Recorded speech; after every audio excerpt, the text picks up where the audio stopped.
जय श्री राधे। कुलिया भोग श्री राधा रमन जी का विशेष भोग है जो ठाकुर जी को अतिशय प्रिय है। श्री राधा रमन जी का मुख्यतम प्रसाद कुलिया का मूल स्रोत श्रीमन माधव गौड़ेश्वर संप्रदाय के आद्याचार्य श्री माधवेंद्रपुरी पाद हैं। श्री माधवेंद्रपुरी श्री गोपाल देव अर्थात श्रीनाथ जी की गिरि गोवर्धन में प्रतिष्ठापना कर उनकी यथाविधि आराधना करते थे। एक दिन स्वप्न में गोपाल जी ने श्री माधवेंद्रपुरी जी से कहा, पृथ्वी में अनेक वर्षों तक दबे रहने के कारण मेरे शरीर पर सदा संताप रहता है। इसके उपचार का एकमात्र उपाय चंदन का लेप है। तुम जल्दी से इसकी व्यवस्था करो।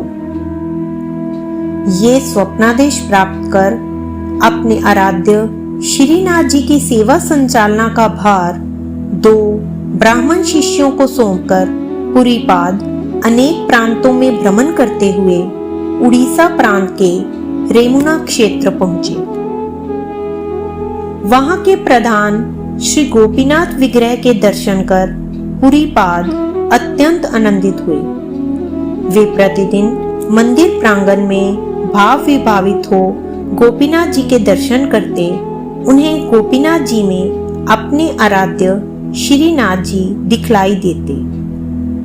वे कभी हा गोपीनाथ श्रीनाथ कहकर भूमि पर लौटते, कभी पागल की भांति रोते कलपते तथा अथाह प्रेम सागर में डुबकियां लगाते।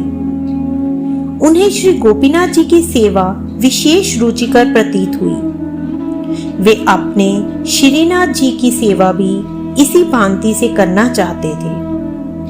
उन्होंने श्री गोपीनाथ जी के पुजारियों से आग्रह पूर्वक इस सेवा परंपरा संबंध में जिज्ञासा की।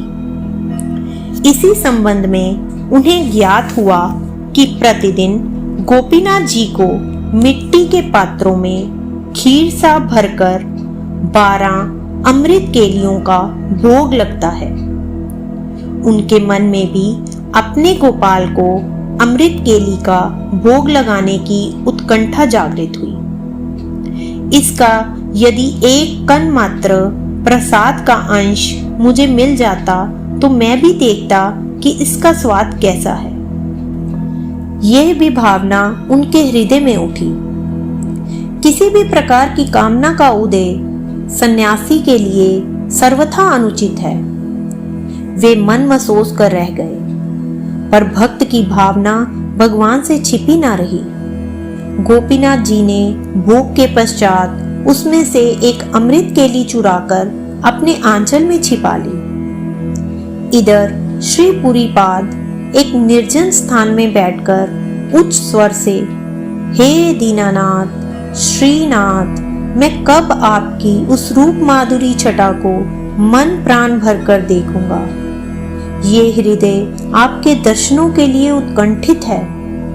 हे प्राणनाथ, अब अधिक ना तरसाओ।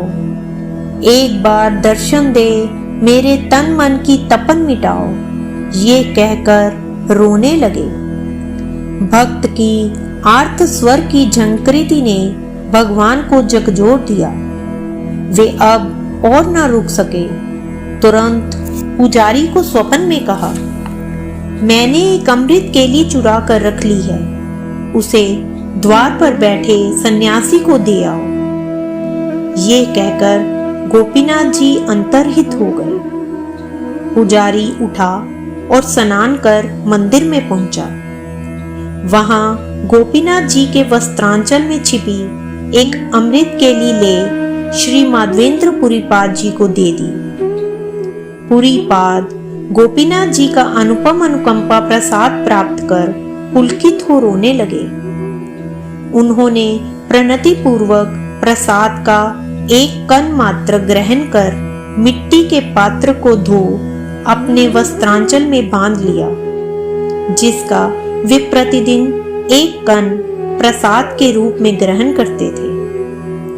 भक्त के कारण भगवान खीर चोरा गोपीनाथ जी के नाम से विख्यात हुए। श्रीमंत चैतन्य महाप्रभु जी को भी इस परम स्वादनीय अमृत केली प्रसाद की प्राप्ति हुई थी, जिसे उन्होंने अत्यंत श्रद्धा भाव से स्वयं ग्रहण कर अपने अनुगत जनों को वितरित की थी। ये सब वृतांत श्री गोपाल भट्ट गोस्वामी जी सुन चुके थे। अतः उन्होंने श्री राधा रमन जी के प्रमुख भोग के रूप में प्रतिदिन प्रातःकाल 12 मिट्टी के गोल पात्रों में मंदिर में ही निर्मित खीर सा भरकर अमृत केली भोग का प्रारंभ किया। ये अमृत केली ही धीरे धीरे कुलिया के रूप में परिणित हो गई। प्रतिदिन मंदिर में ही सहस्त्रों कुलियाओं का निर्माण होकर श्री राधा रमन जी को भोग लगता है, पर इस प्रातःकालीन कुलिया प्रसाद की महिमा और स्वाद ही अद्भुत और अनिर्वचनीय है। उसका स्वाद तो वही बतला सकता है जिसने इसे एक बार चखा है। वस्तुतः इसमें प्रिया प्रियतम के अध्रामृत का स्वाद भरा हुआ है। इसकी मधुर मिठास के सामने अमृत भी फीका लगता है।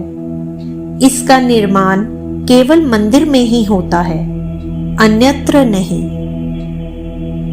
अगर आपको ये वीडियो अच्छी लगी हो तो अवश्य लाइक करें, चैनल को सब्सक्राइब करना ना भूलें। जय श्री राधेश्याम।